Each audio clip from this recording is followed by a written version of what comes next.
Again, good day to everyone. So let me introduce to you our first panel member. This is Dr. Wajid Hussain. He's the CEO of IN4OBE, and he's an expert on quality accreditation, development of national qualification frameworks on digital technology and automation, learning outcomes, assessment, and evaluation. Our next panel member is Dr. Elias Sampa. He's a professor of Arellano University. He's into curriculum and instruction design. The third one is Dr. Lovelia de Venegracia. He's a board member of the IN4OBE. He's an assistant professor of the University of the Philippines, Visayas.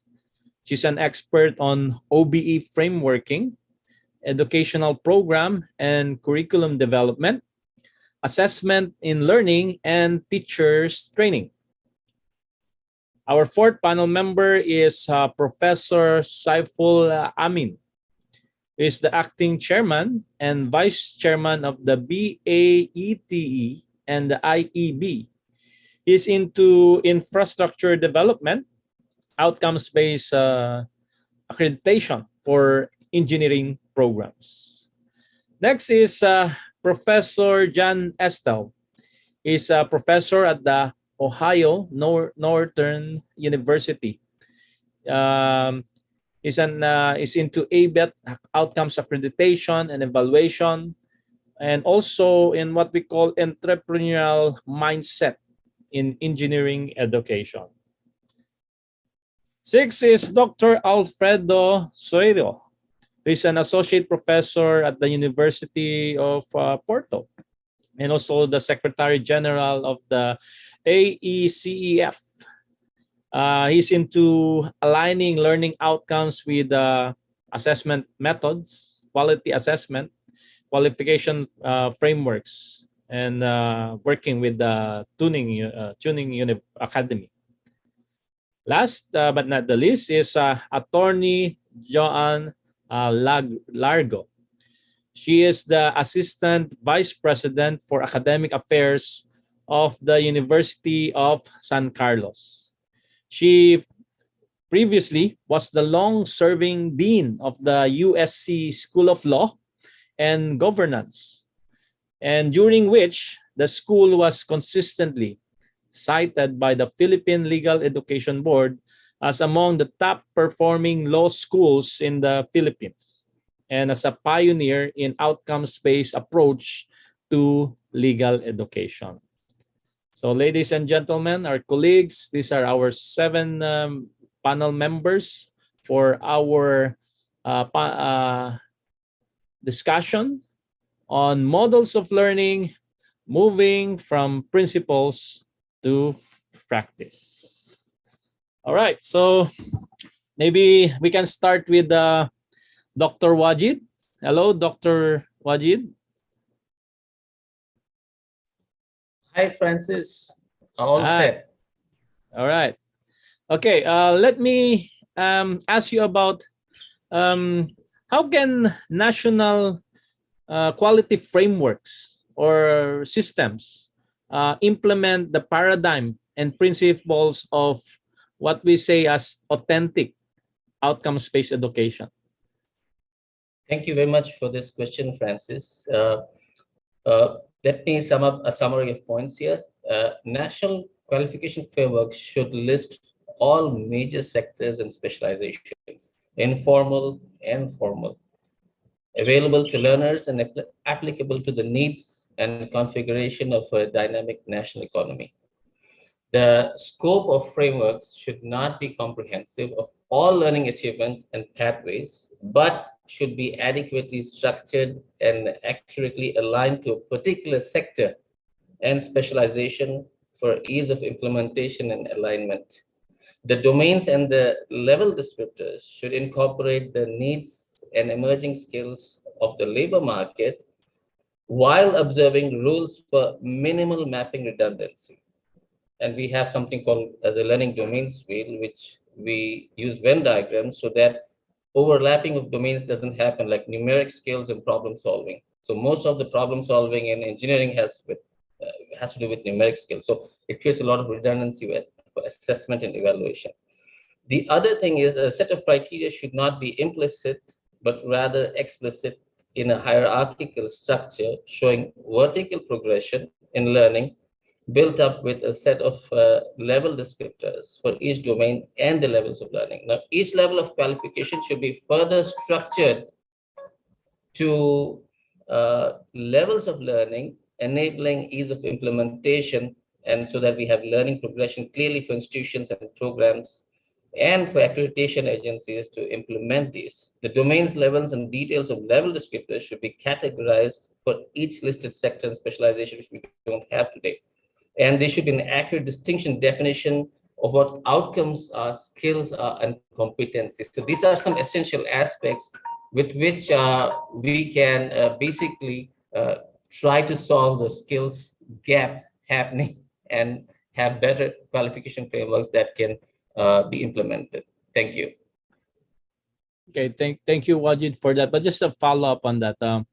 With your experience, because the question is about a national qualification framework. So, can you share with us your experience, let's say, in your country, on your experience and the response on transformational? Actually, we haven't done any kind of national qualification frameworks in the US, but I'm working in Saudi for many schools. So the issues that we faced are basically a shift in what the domains were. So previously we had numeric skills, we have cognitive skills, then we have knowledge, and then we had psychomotor skills.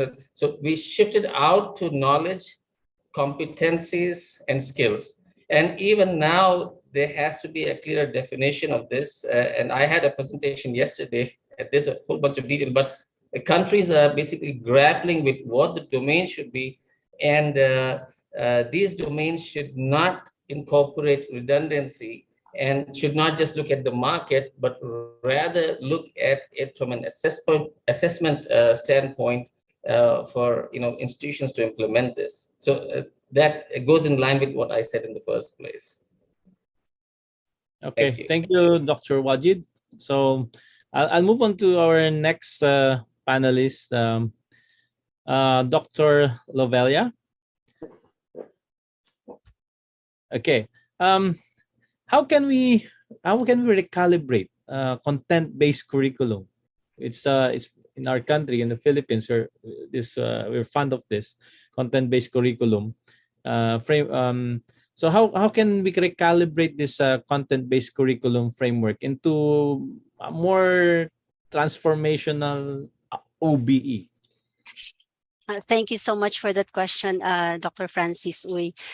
In fact, this is one challenge, in the specifically even in our country, in the Philippines, but quite as well as similar to other countries wherein we so much invest more on content kind of curriculum, based kind of curriculum that we try to implement teaching learning. We try to implement qualifications based on the number of units, the number of contents that we are actually offering to our students. So in other words, we can change only our perspective of getting into authentic OBE when we really know by heart what is outcome-based education and how is authentic OBE, or the usual normal OBE that we call it, into how is it different from transformational OBE.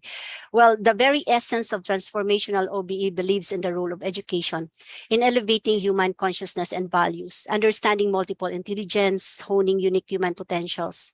Generations of learners will serve as agents of building and shaping a livable future for humanity. But we need to define what is a livable future for us. How do we envision people who live? What kind of environment do we want to thrive? Who dominates in such an environment, human or technological? So these are many philosophical questions that we need to entertain as well, so that we can reposition ourselves on where we are right now using content-based curriculum into coming more transformational. So in other words, what is at the heart is the learner. So where are we going to place our learner? In what position? Learners should be the means themselves, but not the end, because they are there to be the agents of what we want to have in the future. So in other words, content-based right now is like, we cannot do away with that right away, especially in us in the Philippines or in any other countries who are still in the context of a content-based. We actually, what makes it content-based, because we oftentimes only extract learning outcomes from the content, from the topic, but not really looking at it in the essence that what are the outcomes of significance that we are expecting for our learners to achieve in a certain period. So in other words, make content-based curriculum as our primary resources, tools. Okay. Reshift the implementation into like repackaging them in such a way that they are addressing what is authentic, what is real, what is the reality that we want to happen to our learners, and what kind of reality we are preparing them in the future, or are they also part of that creation of the reality. So making now content as our tool, as our instrument to be used in order for us to achieve what we want to achieve in empowering our learners. So I think that's a basic principle that we can think of how we can make use of that content-based curriculum framework into something that is more outcome-based. Okay, thank you very much, Dr. Lovelia. Do you agree, Dr. Sampa? And what do you think would be the essential elements then for a curriculum design? Which I think this is one of your the focus of your work, Dr. Sampa. Well, thank you very much for having me, and thank you very much for the presence of other members of the panel.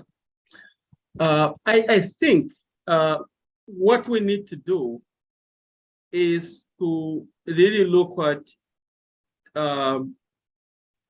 what kind of graduates we want. That is, we really have to start with that kind of question. If we are thinking about educating an engineer, the end product is really an engineer, right?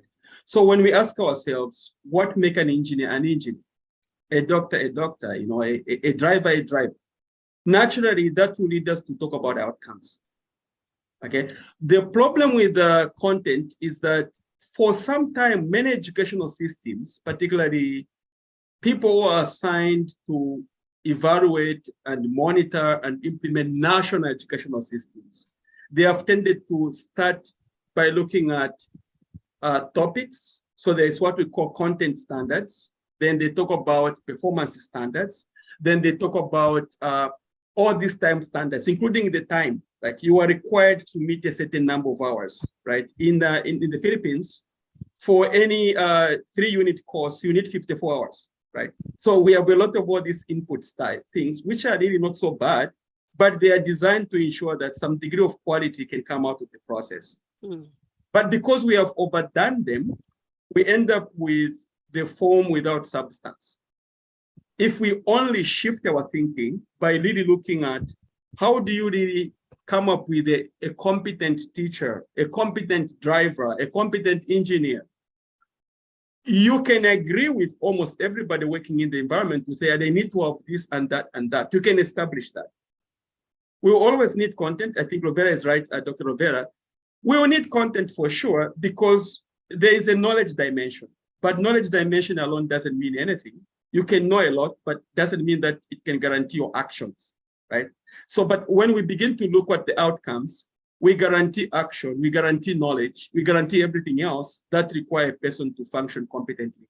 So my thinking is the Philippines in particular is best positioned to really do a lot of change and transformation because the Philippines doesn't have external examinations. This is something that many countries are struggling with, particularly in the K-12 system. Because if you're in Australia or the United States, you always have to think about external examinations that will be given to your grade 12 students or grade 10 for them to be considered competent. In the Philippines, we don't have that problem. meaning to say schools are adequately empowered to do a lot by themselves. If you go to higher education as well, what the Commission on Higher Education has given are what we call the curriculum standards. So they give you what we call minimum standards. They don't tell you maximum, right? So these are minimum things that you really need to ensure that you are meeting. As a result, there's so much of autonomy that we all enjoy institutionally. And I think, given that autonomy is given very much to schools, we can decide to simply say, let's remove objectives from our design. Let's talk about outcomes rather than objectives, because objectives define what teachers have to do. Let's remove that, replace it with outcomes. And from the outcomes, you can now have other columns that have to do with other minimum requirements and processes that are required to deliver education for anybody within that discipline. And I think in the Philippines, we are very close to that, because as your experience will tell, the Commission on Higher Education doesn't come to take a look at your textbooks. You decide on the textbooks. Like, it doesn't tell you how many pages have you covered before you give a bachelor's degree. They don't do that. So decisions about who is competent, who is qualified are done by schools. Universities do that. The deans do that. Individual professors do that. And they submit that information to. So we have a lot of capacity in the Philippine context to really achieve more outcome-based rather than content-driven type of education. So I see a lot of hope there. A lot can be done. Okay. Thank you, Dr. Sampa, for that response. And now, since it appears it requires what we call change in culture. So I would like to ask now Attorney Largo. And actually, I learned a lot of things about USC, and I think that's also a reason why I'm now in my first year in law. I hope And you're that's seeing it. OBE in your law school. Yeah, Dr. first year Francis. and it's enough. Just kidding.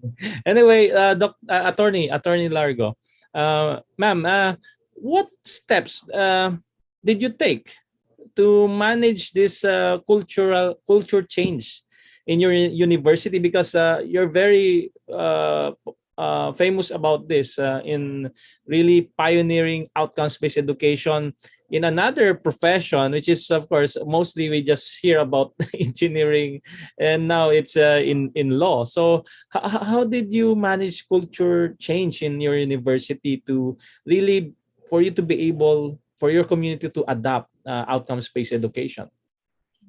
Thank you for that question, because really I agree, and it really is true that in the law school, especially in the Philippines, the people, the culture, the structure of law schools are really not conducive to coherence. The natural tendency is for individualism. So it's not, in fact, very uncommon for people not to have collective and coherent view of the program. What we would usually do is, just teach and not even ask ourselves what kind of graduates we want to have. So so OBE really is sort of the farthest thing from our minds until there has been a paradigm shift that had been adopted.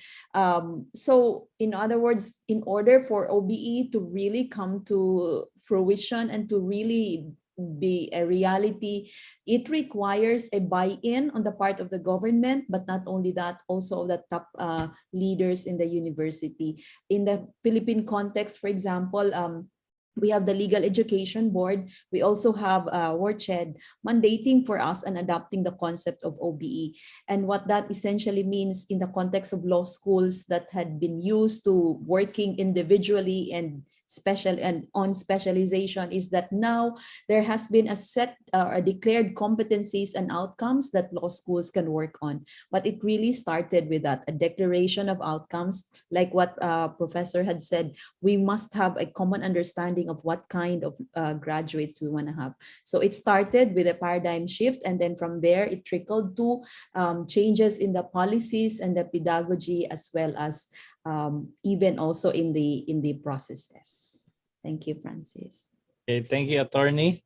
Okay, now let's move on to Dr. Alfredo. still on outcomes. With your experience, because you're an expert on aligning learning outcomes, also looking at assessment methods, quality assessment, and so. But first, how do you design teaching or learning activities based on the defined outcomes that, let's say, your organization or your institution define or it's come up with? Yeah. Hello, everyone. Thank you for the invitation.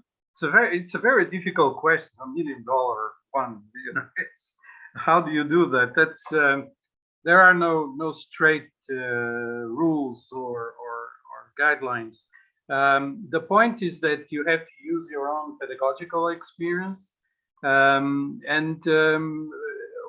of the things I've been external expert in the Spanish accreditation agency, ANECA, for 6 years. So I have looked into the proof that all the engineering programs that wanted the EURACE label had the learning outcomes correctly implemented for the graduates. And how did we do that? And just to answer your question, how do we do that? We verify the evidences provided by the programs, by the schools, that these learning outcomes were achieved. And reversing the problem, I think the teachers, if you want to have learning outcomes, the teacher has to guarantee, to ensure that there are evidences that these outcomes are achieved by the graduates, and that's a big question, not easy to do, but that's basically the challenge for the teachers who want to implement certain learning outcomes, is try to find concrete evidences that the students at the end of the program will acquire the competencies as we want them to have.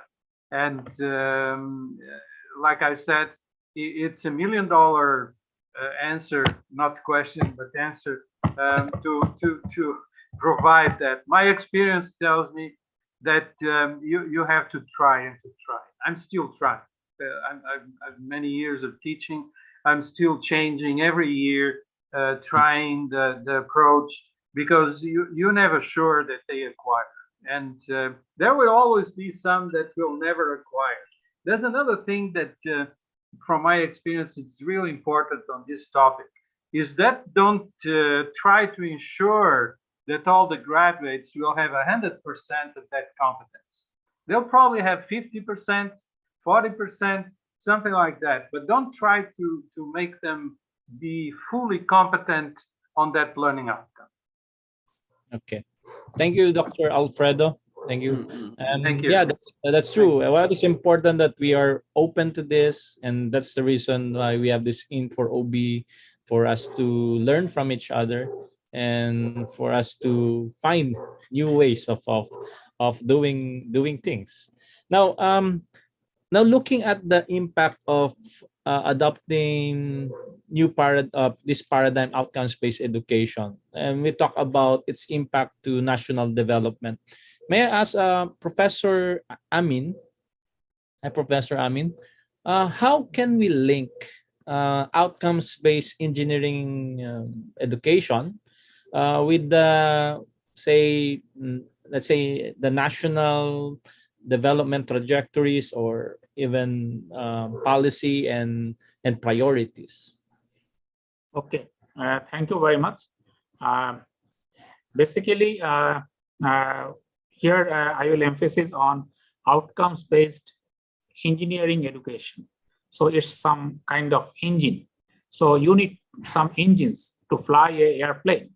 So same thing is for the economic development and economic prosperity. So you need infrastructure, and you need some housing, and you need some telecommunication. These are all coming as outcomes from engineers' work. So to make all those things basically successful, we used to depend most on the input-based system. So it was not the outcomes-based system. So outcome-based system is now getting directly audited and with our national development plan. So particularly the developing countries require it more because the future investments should be societally acceptable, and also it's economically viable, and also it gives a sustainable development for the future. So you may know the SDG goals. In SDG goals, the quality education is the number 4. So the quality education is also related to major safe cities, good aquatic environment, and good human resource development, and so. So in this area, basically we have at least 6 to 7 items in the SDG where we need to focus on outcomes delivered by the engineers. So in that way, basically most of the developing country, like the developed world, is now embracing the outcome-based education, and its great transformation process is taking place over the last few years and over a decade. And also Bangladesh, my country, is in the same journey. And we, following the Washington Accord attributes, we have defined the attributes of the engineers, and that is based on the outcome-based education. And there we relate outcomes directly to the solving of complex engineering problems and complex engineering activities. That is the highest level of outcome that an engineer has to display at his graduation through in his cohort, so that we can ensure that this engineer will be able to display the best outcome in his profession, and the program educational objectives can be attained in the engineering programs. So in that way, the outcome from the engineering discipline is directly linked with our national development policies. Okay, thank you, Professor Amin. And you mentioned about Washington Accord. Now, we've been subjecting ourselves to what we call ABET accreditation. So let me ask now Professor John, because I think it's one of the I've maybe even became an evaluator and been with ABET for with this work. So Professor John, how does accreditation or ABET promotes outcomes-based education? Okay, first, thank you for the invitation to this panel. Appreciate it. And thank you for the question. Now, it should be noted that for many years, ABET did not promote OBE. Back in the day, it was being kind of, when I was a student, and actually when I started out as a professor, ABET dictated all major elements of an accredited engineering program. It told you what the program curriculum had to be. They talked about the faculty, they talked about facilities. But in the 1990s, there was a bit of an uproar about this. Was this a valid way of going about things? So this was a bottom-up process for ABET going towards an OBE format. So a lot of people might have heard over the years something called EC 2000 or Engineering Criteria 2000. This changed the focus from what is taught to what is learned. And that's where things started to change for the better, I think, for engineering education. And we've had this for roughly about 25 years now in the US. Although ABET has 4 commissions, we're going to focus on just the Engineering Accreditation Commission so that I don't have to talk about the nuances between the 4 commissions. But originally, the EAC specified 11 student learning outcomes, collectively representing the expectations of what an engineering student is expected to be capable of by the time of graduation. So regardless of what field of engineering, these were the commonalities true to all engineers. So while the learning outcomes emphasize the development of students' mathematical, scientific, technical knowledge, It also emphasizes developing other professional skills, such as solving unstructured problems, communicating effectively with a wide variety of audiences, and working in teams, to give a few examples. The criteria also stresses awareness of ethical and professional responsibilities, consideration of public health, safety, welfare, understanding the impact of engineering solutions in a variety of contexts, such as environmental, societal, global. So in a sense, the student learning outcomes that ABET have developed in order to promote outcomes-based education provides, shall we say, a lower bound of commonality across all accredited programs, regardless of the discipline-specific nature of that engineering program. So you're specifying along the general criteria what those minimum standards are, and then program criteria will up the standards for that specific discipline. And then programs themselves can set up in either higher level in various areas that would best meet the needs of their constituency groups. So it's kind of a layered process. So there's more than just ABET. It's kind of ABET enables people to really embrace outcomes-based education.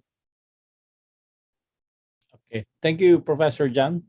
Now, let's move on to technology and innovation.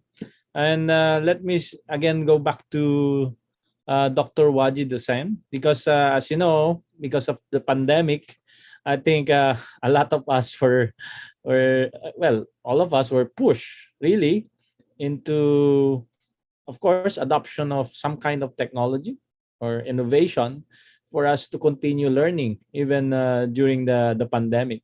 Dr. Wajid, how important is the use of technology or adoption of innovation in implementing of OBE, outcomes-based education, given the COVID pandemic or the new normal, let's say new normal and beyond? Thank you very much, Francis. I don't know if the screen is working because am I coming on the main screen? Okay, all right, fantastic. So actually, the COVID-19, I shouldn't say that, but it had its positives and negatives.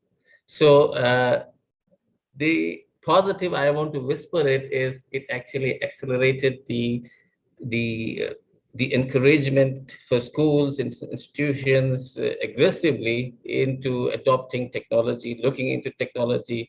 Everybody in academic conferences starts talking about digital technology, hybrid learning, and all of these aspects. We have technology, digital technology in tourism, in hospitality, in medicine, in law, but unfortunately, in education, it's not properly implemented. If you look at any student and you look at learner-centered models, you're talking about hundreds of skills in an undergraduate program, maybe 400, 500 skills. Now, how do you document that manually? And then when you look at multiple course modules and you look into term by term, so what accreditation agencies do, they start pushing for randomization and sampling. When you go for randomization and sampling, you basically kill OBE. It moves away from student-centered models to the program and institutional-centered models. So it's more towards institutional KPIs, not student performance indicators. So the key thing about the right kind of digital technology is it has to have a mechanism to record information for all students, because Spaddy's formula is all students have to be successful. But how can you make them successful when you don't even have the outcomes information? So sad to say, NACADA, National Academy of Advising, University of Kansas, talks about advising to be on outcomes, based on outcome, but we hardly found one program in the world in our exhaustive studies where the advising really happens on quantitative direct assessment data. So we've actually done it in our programs, but we use John Estelle's faculty course assessment report, which has the performance vector, we incorporated that into email tools, and we start grabbing information for every student. So even if we have 1 million students, we'll catch it. If we have 500 skills, information for every student, we'll catch it. We'll catch it term-wise, course-wise, and we will use it for advising. We could see all red color, and then we can see a streak of green, which means that this particular student is very good in communication or very good in critical thinking, and we'll advise the student to move towards his God-given inherent survival qualities, which God has given to that student. So we'll push him towards a successful career path. So with digital technology, the right kind of technology, embedded assessments like and then FCAR, performance vectors, and integrating LMS, OS, CIMS, AS. I don't want to make it complex, sound like a rap, but you see, we have done all of that.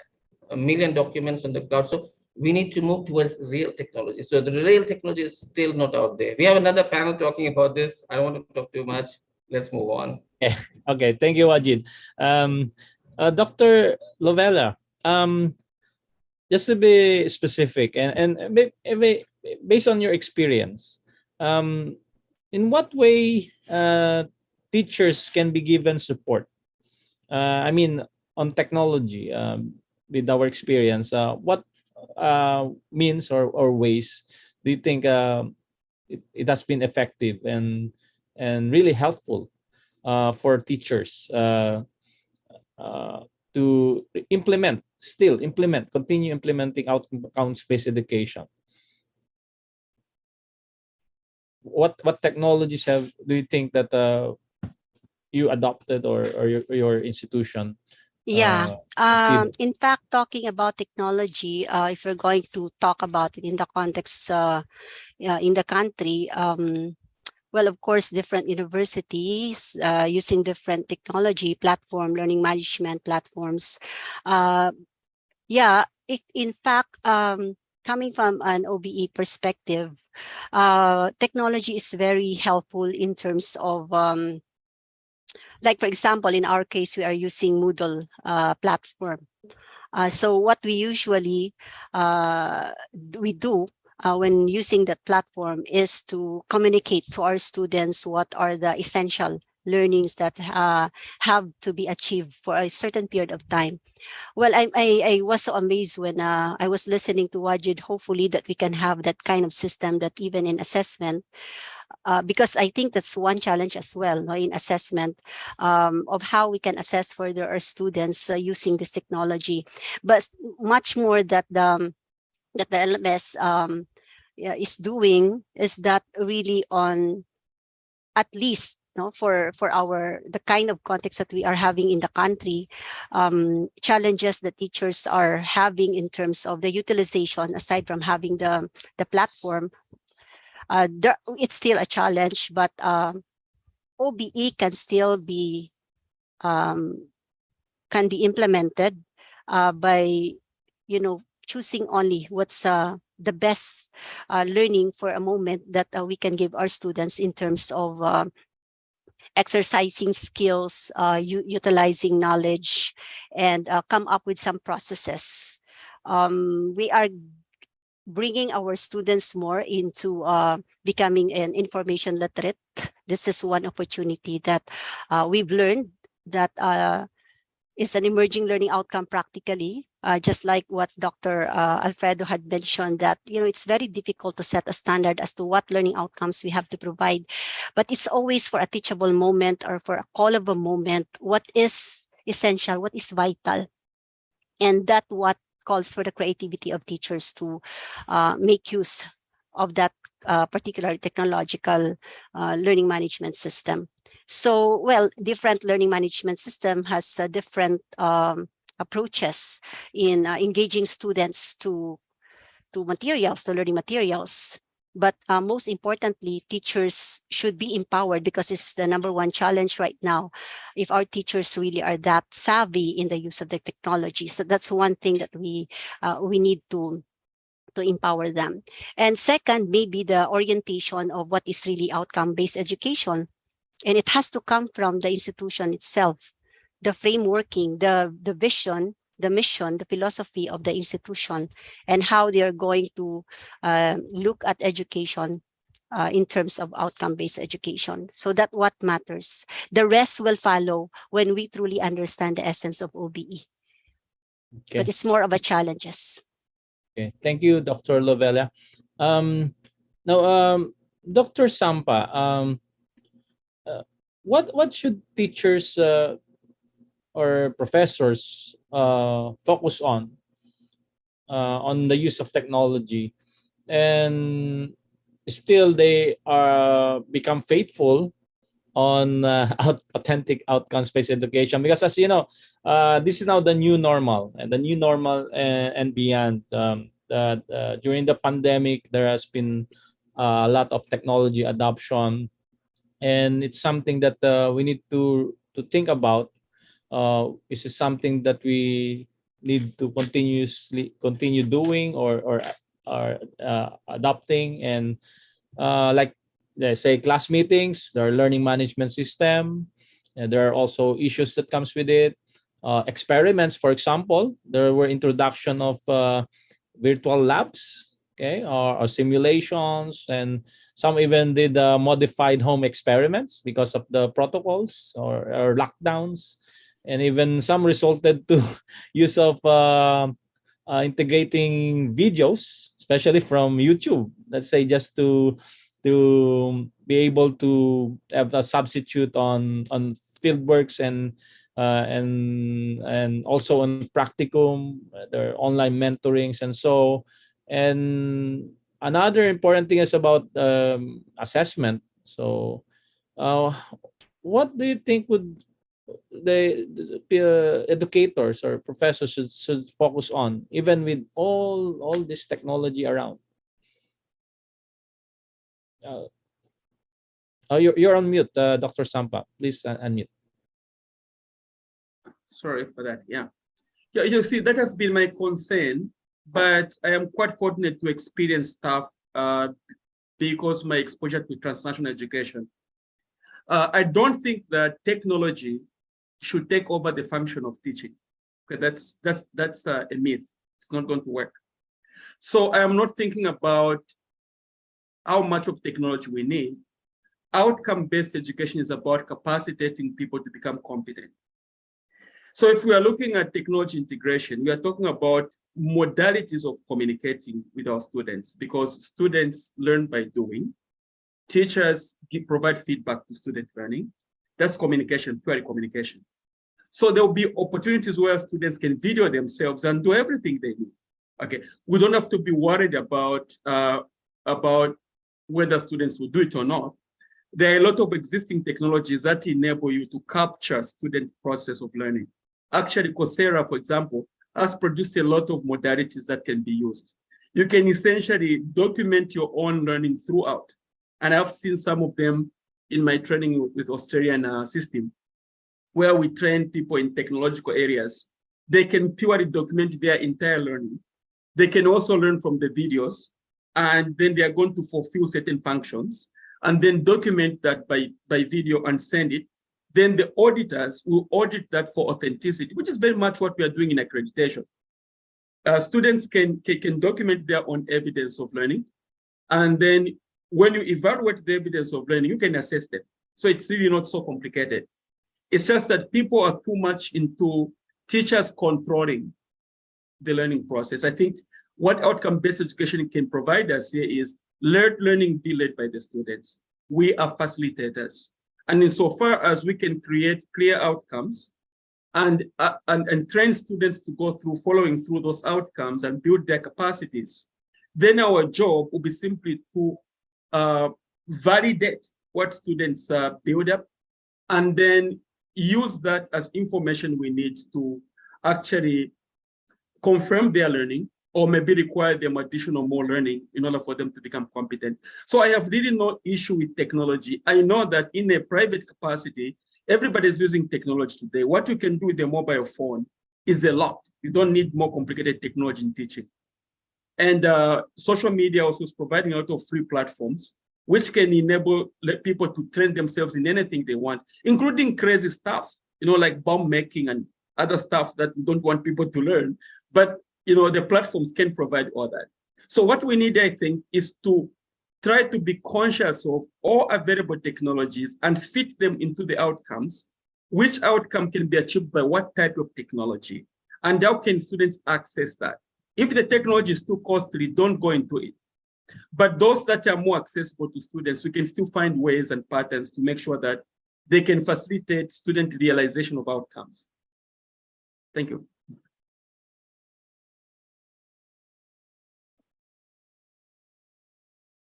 Dr. Francis, you are muted yourself. Yeah, sorry. No, Yeah, do you agree, Professor Amin? And would you like to add more about it based on your experience? No, it's okay. And basically now world is becoming a global village. And we already talked about ABET. And basically we were the members of the Washington Accord signatories or provisional signatories under the International Engineering Alliance. And basically International Engineering Alliance is now getting connected to World Federation of Engineering Organizations, WIFO, and it's connected to SDG. And in that way, basically we are connected to graduate attributes and professional competency together. So from 2024, all the signatories of Washington Accord will be moving towards new graduate attributes that are tagged with the professional competency. So basically the learning starts from the attaining the graduate attributes, and it continues up to achieving the professional competency after the graduation. So it's a complete chain of work towards a sustainable and better world together. So in that way, basically, we are having a great metamorphosis, not only in the engineering education, but also in the professional competency areas. So it's connected with the lifelong learning. This is also an important attribute. So there might be some gap even in the graduate level attribute attainment, but it can be made over successfully if the lifelong learning, communication skills, and others continue towards attaining the not only the program outcomes, but also the program educational objectives. So in that way, accreditation agencies will work in the coming years and the decade towards giving a more valuable engineers in developing national and international assets. So that is the greatest outcome of today. Okay, thank you, Professor Amin. And also the Philippines hope to soon become a full member of the Washington Accord. Yes. Yeah. Now, moving on, technology. How about on assessment? Dr. Alfredo, can learning be really properly assessed by available technology, especially on grading? What do you think about that?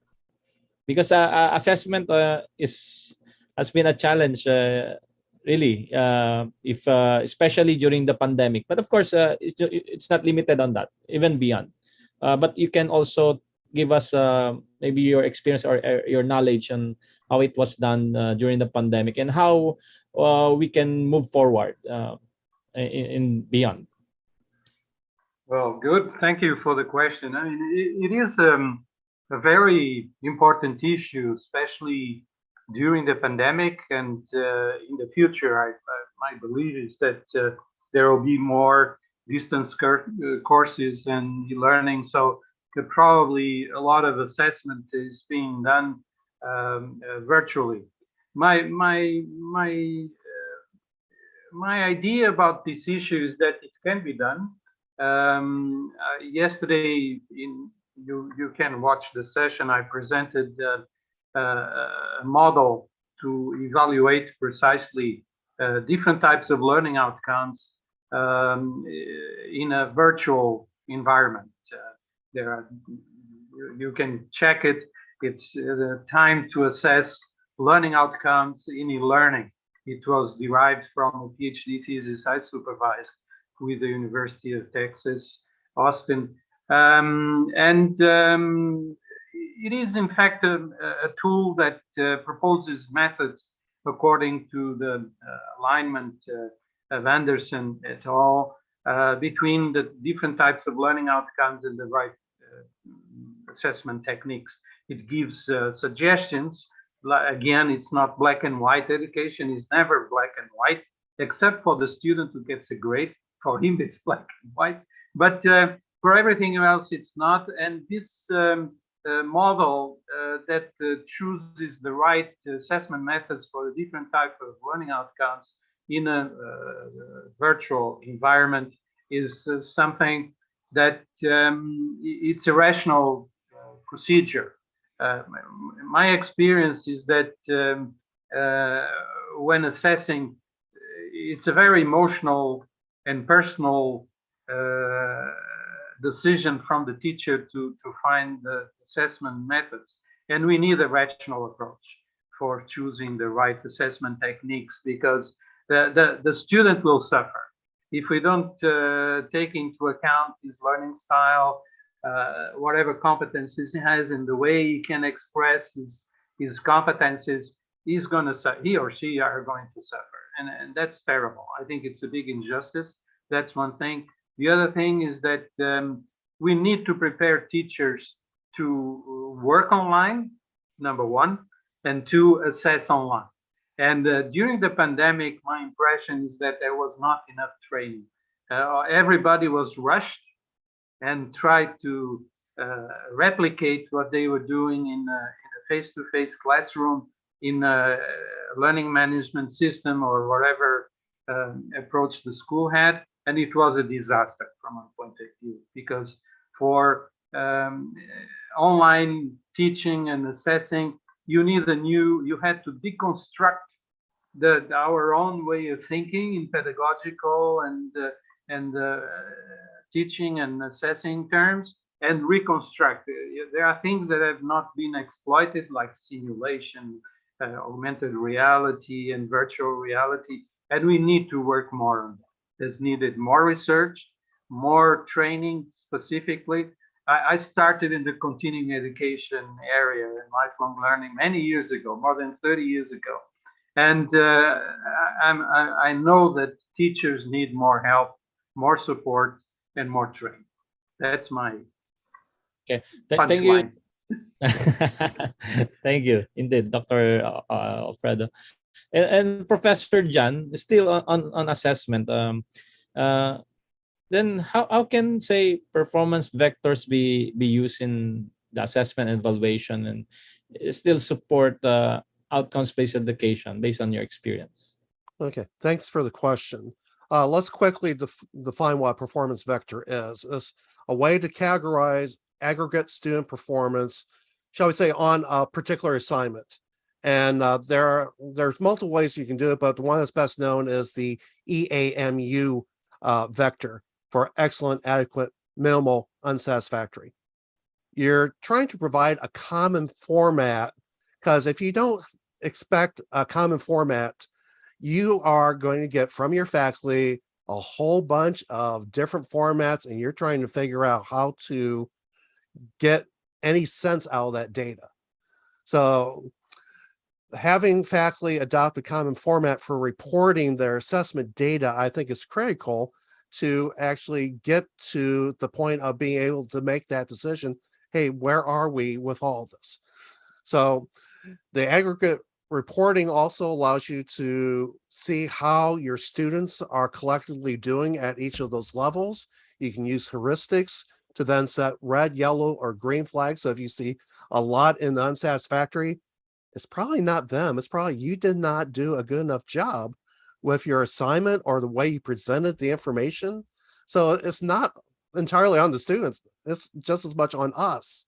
And this is a way that we can realize we failed to connect. We failed them in providing information.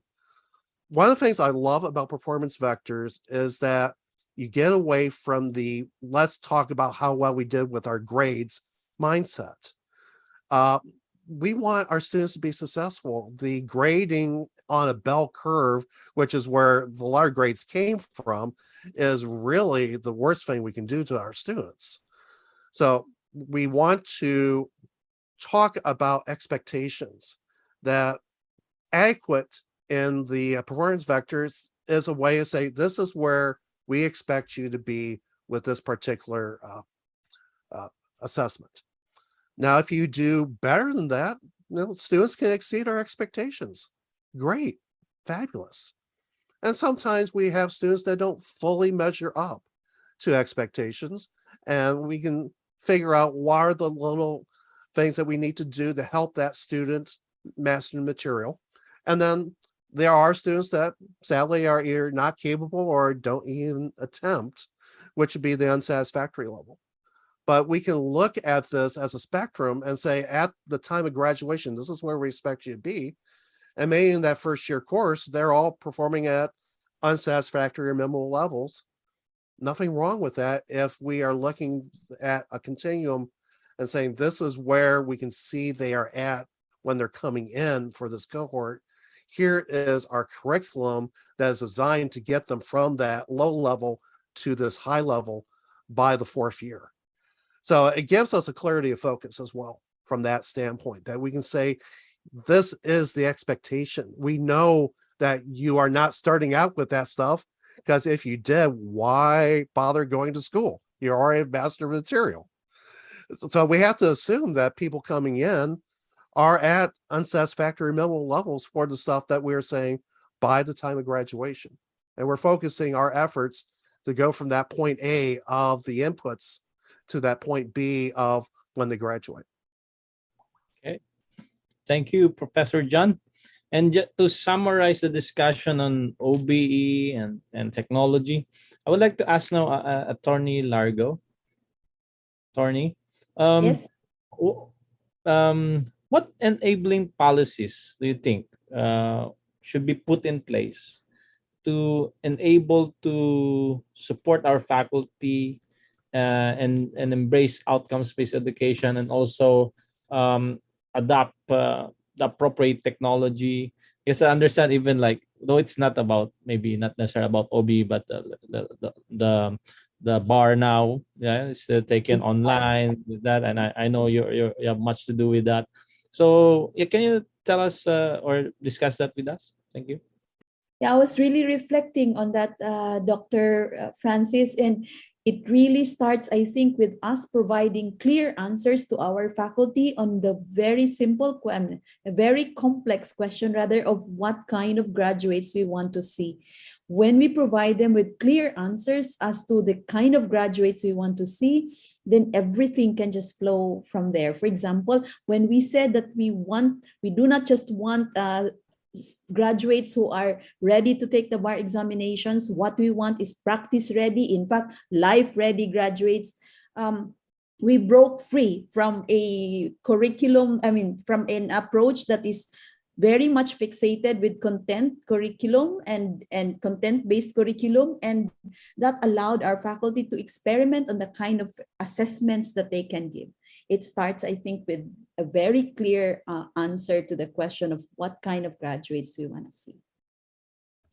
Okay, thank you, Attorney, for that answer. And for the last round, I will now request to each of our panel members to give a final message on or maybe advice to our participants here, our viewers, in relation to how they can better move principles of outcomes-based education from to real practice. And I will start now with okay, let's start with Professor Amin. Okay, thank you. Your final message to our participants. Yes. Sir? Basically, outcomes-based education is a general terminology now in the education system. But of course, there are systems in law, in medicine, in engineering, and also the general sciences. So I believe every discipline should be carefully revisiting the necessity or the visionary thinking about their graduates, and how they want to see their graduates in their practical field. We need the physicists to work as a great physicist. We need the engineers to work as a great engineer. We need to work our lawyers and correctly in their field. So in that way, the assessment, the definition of the graduate attributes is the key for the outcomes-based education. So graduate attributes and professional competencies should be a universal term to be defined in every disciplines of the education. This is not only for the engineering, but also for the every education approaches. So outcomes-based education is giving that messages to every of us. Thank you, Professor Amin. And Professor John? I would say, try to make it very short and sweet. It's best to adopt practices for assessment that are sufficient for making informed decisions, sustainable so that it's not a burden upon your faculty or your staff, and streamlined so that they are easily understood. Full stop, period. Very well said, Professor John. Short, simple, but sweet. Okay, Dr. Lovelia?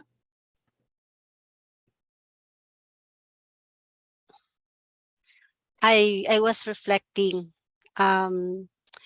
Well, I heard that we've been focusing more on professionals, but we have to always remember that when we speak of education, it has to encompass everyone in the community, that we have to consider them, this community, to be a learning community. So in other words, learning empowerment has to be extended, understanding that is to be expanded into not only for our professionals, but how do we prepare them when they are at earliest developmental stages. So to empower learners, maybe we can begin by always believing the same as that of OBE belief, that learners do not learn in the same way and on the same day. By this mere belief alone can already catalyzed or can be a catalyst for us to think of what can be done. What are these things that adults like us, responsible for envisioning the kind of future we want to have for our younger generations of generations to have in the future, and how we should define the kind of learning outcome, the kind of who they are, what we want them to become, to address, to be responsive to that kind of future. So I believe that this will highly influence our decisions in organizing our educational system that is responsive to the purpose of our institutional philosophy. If we are in a higher education institution, maybe the vision, mission, and goals of even for basic educations for our learners, and that can be what can be our contribution as a learning institution that would affect the demands of the 21st century to our local community before even going beyond global education or global learning communities. This will even change our perspective on how we look at education once we really truly understand the very nature of the learner that we have. We still have to go back to the principle that above all else, that what we want to do, there must always be the preservation of humanness in us. So I think this is just one important thing that we always to be reminded of ourselves as adults, as responsible individuals who are taking charge right now of the coming future. So we need to think about what is that we want them to learn as outcomes of significance that are addressing family, school, society's expectations of them at a certain point in time of life stages, for what purpose or value that we want them to learn those functional outcomes. So I think this is just one of the fundamental idea or principles that that outcome-based education would like to give us as a message for everyone in whatever direction we want to pursue. That's all. Thank you, Dr. Lavella. It's true, we have to come together and agree on that matter. And Dr. Sampa? Yeah, thank you very much. You know, one of the insights that I've gotten from our team right now, which I think affirms some of the struggles of my teachers and professors that I work with to train them in capacity building, in assessment and stuff like this, is that once we define what outcomes we are looking at, once we think about what kind of graduates we want, the first step, we need to convert that into an assessment. Because if that's what we want, how do you measure it? What are the evidences? Then use that to create what we call a criterion, which is actually the one that I've worked with to create is a 5-point criterion. Every student needs to take an S, satisfactory. And from the satisfactory, then you can graduate them from being excellent, outstanding, whatever it is. But they have to be competent because there's no professional space that requires competent people. So the first step, really, a grade of entry point has to be a successful Victorian system government in Australia. They use S and N. They do not have fail and pass. A student has to be satisfactory or not yet satisfactory. If not yet, you have to be retaught until you are satisfactory. Then after passing that stage, then they are going to grade you on 10 points. You know, very good, outstanding, whatever it is. I think that's a very good way of thinking about outcomes. Every outcome we need to define. How are we going to define a person as being competent on this outcome? The first step is the entry point, a passing grade. A passing grade is a 3 out of 5. Okay, that's the entry point. Then we can take a look at other considerations in terms of what makes someone to be considered outstanding. In that sense, we are not forcing to bring every student to the same level, no, but we are going to inspire greatness of spirit, but at the same time determining where being competent stands. You know, where do you start to be considered really a competent person in this aspect? So that moves us away from the tradition of marks, scores, and how many items we get right. We just have to be very simple. So what I've given many of people I train is really a 5-point scale. Actually, it's 3 scale. Good, very good, excellent. And then you have descriptors. The descriptors are coming from the description of outcomes. So if you are assessing an engineer, assessing a lawyer, in this particular subject, what exactly should they be? Define them. So that becomes our 0.5, then 0.4, then 0.3. Outside of that, we call it not yet competent. That means they need more expanded opportunity, they need more support to ensure that, but before they can be considered passing, we have to make sure that they at least strike a 3, minimum expectation of being competent. Yeah, it's true. Don't accept low performance. Exactly, yes. So it has to be like that. So we make it very simple. Avoid all checking of papers and too many things, too much of technology that is designed to aggregate, remove aggregation. Just go straight forward.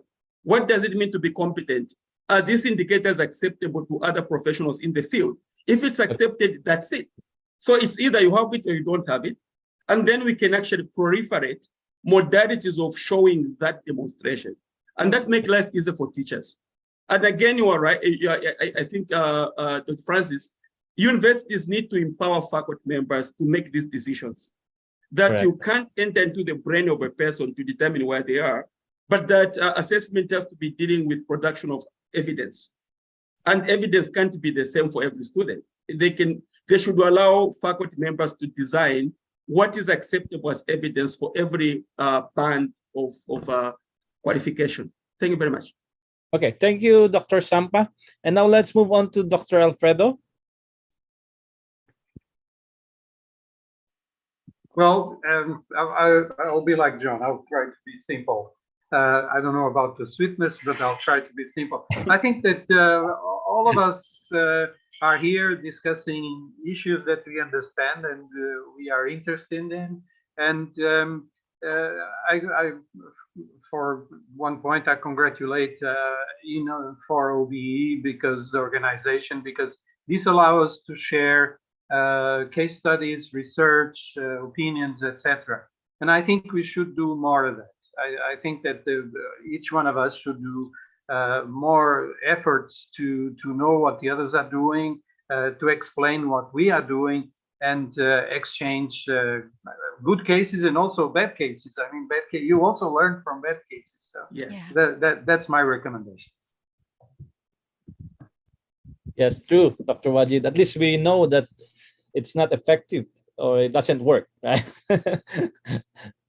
Yeah.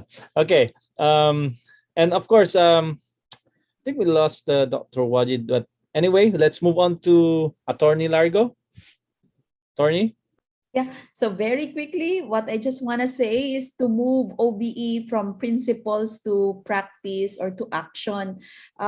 Franz, we really just have to believe in the promise and the potential of OBE. From what I have seen personally, OBE makes for purposive teaching, coherent curriculum, collaborative teaching, enhanced learning activities, meaningful assessment, and more importantly for me, it is a measure of accountability to the public, to the students, to the teacher.